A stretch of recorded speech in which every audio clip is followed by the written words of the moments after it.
Sheila Zielinski and people like that, and they're out there on the cutting edge of this stuff.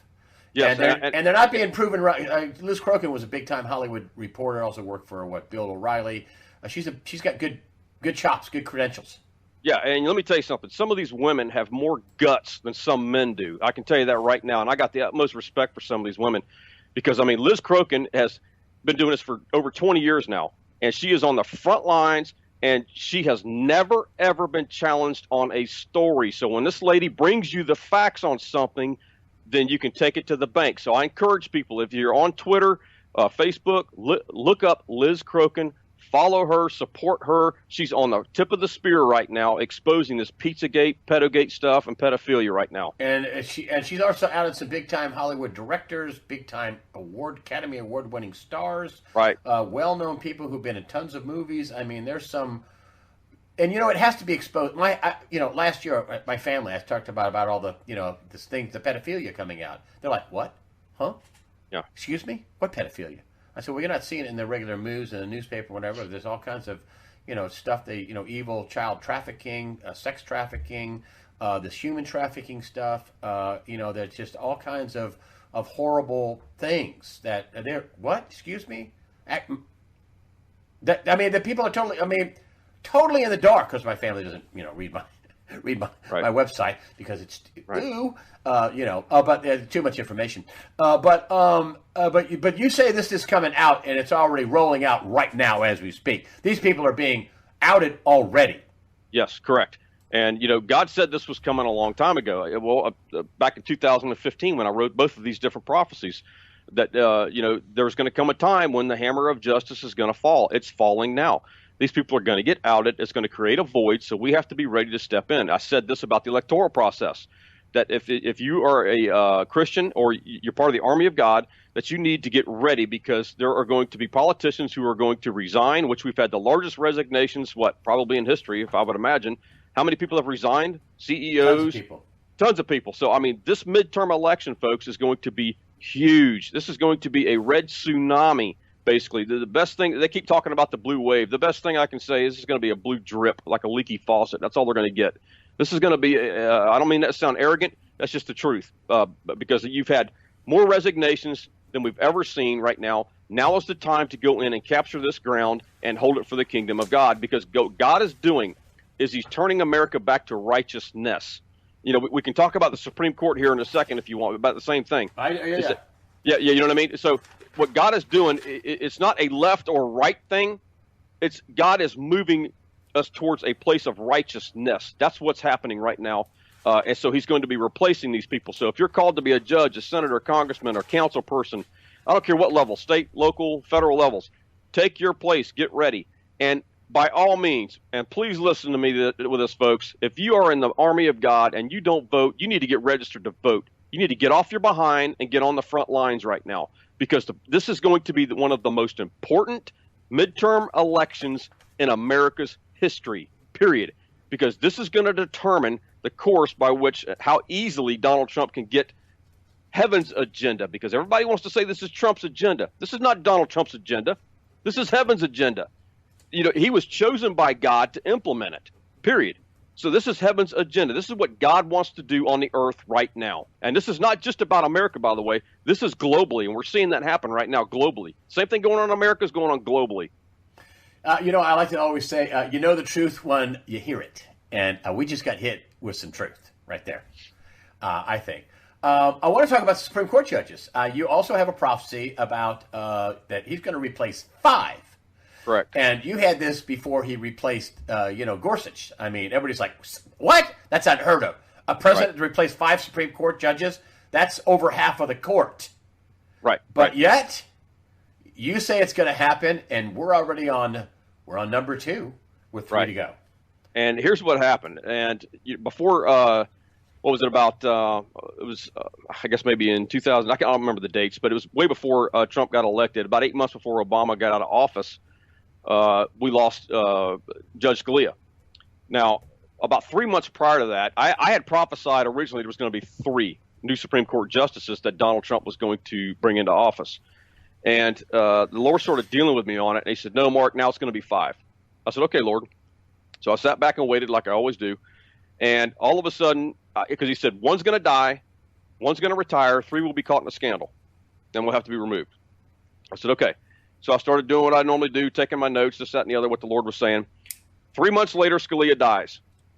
And the Lord gave 2 signs at Scalia's funeral that said, because there was a national panic, if you will, because they thought Obama was going to get another Supreme Court justice in before he got out, because they were wanting, just in case, they wanted a reassurance that they would have the Supreme Court locked up for a little while in case they did lose the election.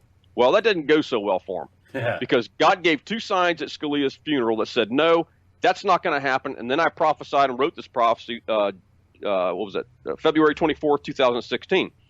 And it talks about that it is not going to happen. The 2 signs that he gave was going to be reserved for his anointed, Donald Trump, that it will be 5. That's right. 5 Supreme Court justices will be appointed by my new president, by my anointed. I will choose 5 through my anointed to keep those alive. I will stack the court with those that I choose to send a clear message to the enemy that you lose.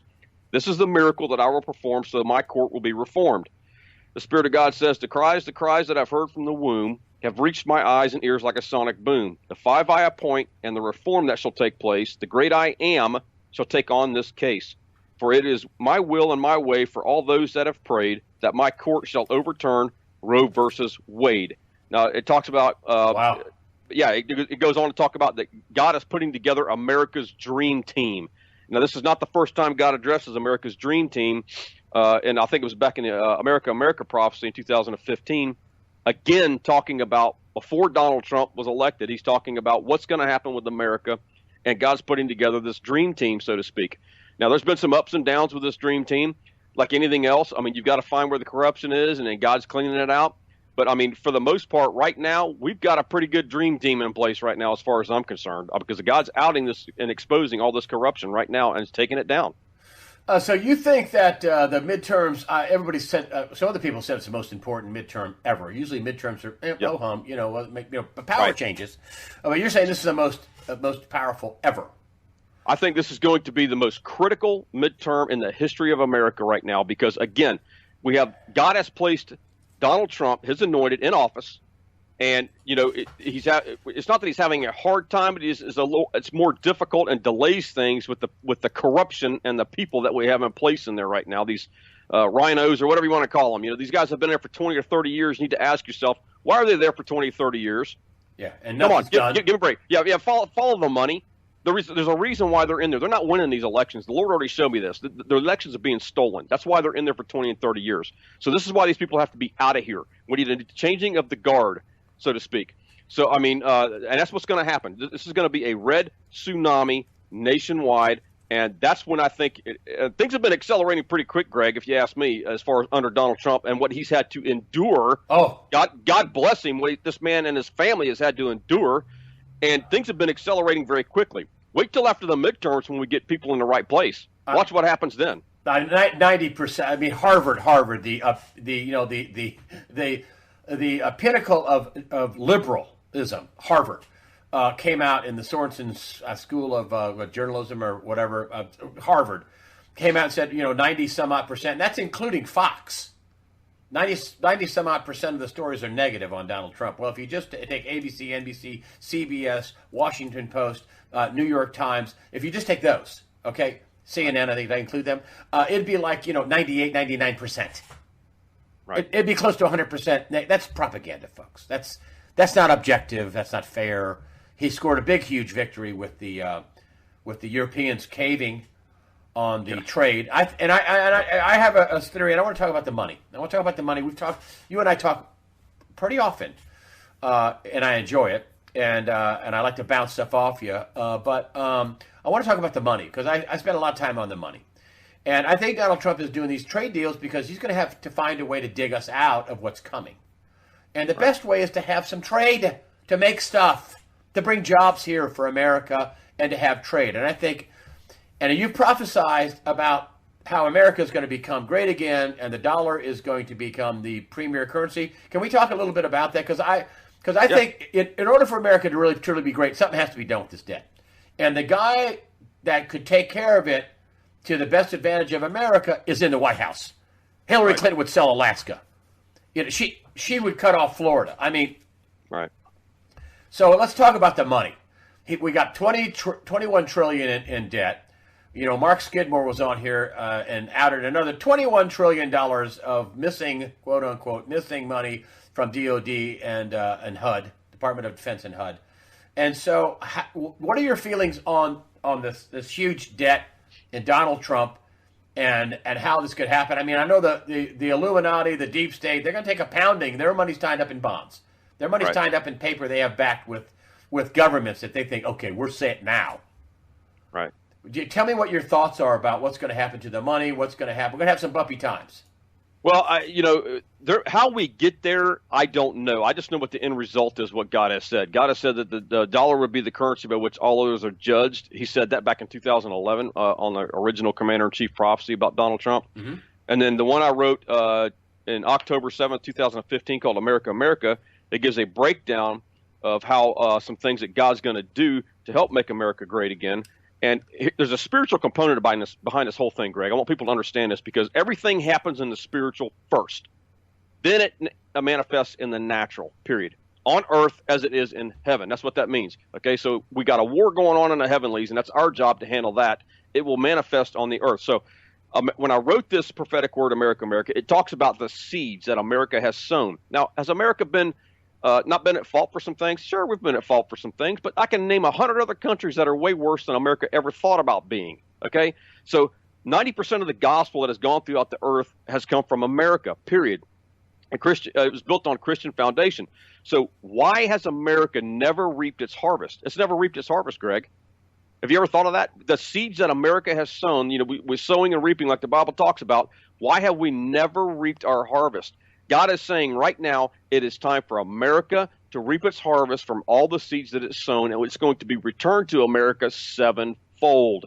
Now, that doesn't sound like a debt nation to me. That sounds like a nation that is highly favored and blessed that God's going to do. Now, how he does it each step of the way, that part I don't have. I do not know that. Now, how he does away with the debt, I do not know. But look at what we were talking about with the money beforehand. We were talking about energy, the prophecy I wrote about the energy. They're now saying America's set up right now to be the number one producer of energy coming up. I think it was 2019 or something like that.